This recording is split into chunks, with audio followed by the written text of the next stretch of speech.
how long have you all been married, and how did you meet? Been married 58 years. And 5 months. We met on a Sunday, November the 5th, 1950. And we had our first date on Tuesday, November the 7th, 1950, in this church. Both of you all already attending this church? No, Oh no, I wouldn't. I'd never seen him before. Tell us a little bit even about, if you don't mind, what dating was like in 1950, other than just going to church together. What else did you do, that sort of thing? Not a whole lot. I wasn't allowed to go to the movies or anything like that. I mean, that was a no-no at my house.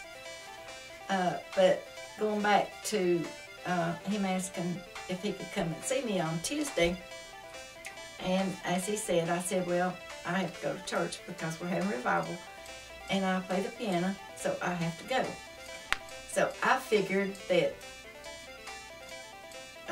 somebody asking you out for the first time and you say, I have to go to church, that'd be the end of it, that you'd never see him again. And I did not expect to see him.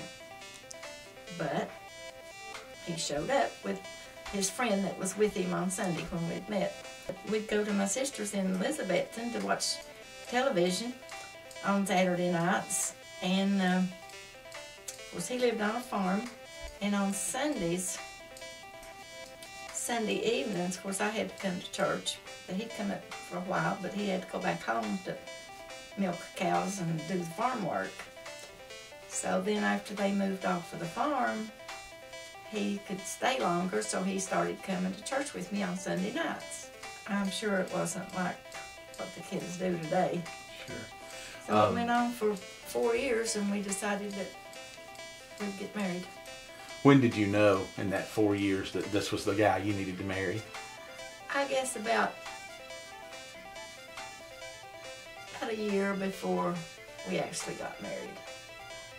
Because when he gave me my ring for Christmas, my mother said, well, that's just a friendship ring. And Fred said, well, if you want to call it that, that's fine. Well, it's really hard to say, Pete. We couldn't afford to get married much earlier because of the fact I didn't have anything much and lived on the farm. And after we quit farming, we bought a place over next to Mount Zion Church. My dad and mother, my two older brothers had already left home. And I had to stay around there and help him farm because he didn't have any other choice. We were a sharecropper already. And but I knew pretty well after a few dates that was the one, because a little incident happened.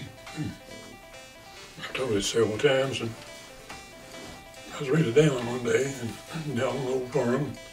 And I was really downhearted and started out milk cutting, and our driveway came off the road beside the house out to the barn, and then we cut off of the driveway, went down to the spring house and the garage. And I started up that driveway one day and wanted to go milk, and I stopped at that driveway, and I just asked the Lord to send me somebody, just like Joe, I never met her before, that I could love and even make my life with her. So that's what we're doing. Anything that you can look back and say, I wish I'd known that earlier? Both of you, either one of you? As far as I'm concerned, Pete, I don't know that I'd make any changes. Maybe a little change here and there, but as far as our life's concerned, no changes. Well, the thing that I think that has been one of the most important things in our life,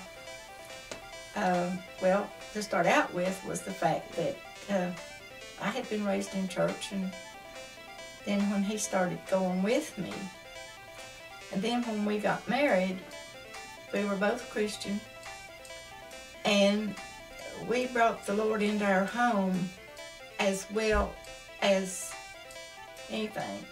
So he has lived with us all this 58 years, and it has made it much easier. And so when you remain faithful to the Lord and faithful to each other, then you're bound to stay on the right track. What advice would you give a young couple getting married these days? Well, I would say just what I just finished. If you're both Christian, you take the Lord with you in your home and base your family life on a foundation. And you have respect for your partner.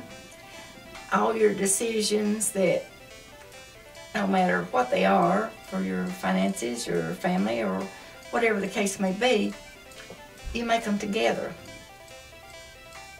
No matter what we're going to do, how simple it might be or how hard it might be, we decide together that we're going to do this, or we're not going to do this, or we'll do it this way and not this way.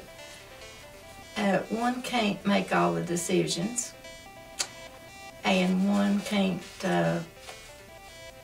just be led by the other one, so to speak. It's got to be a partnership. And unless you do it that way, it won't work.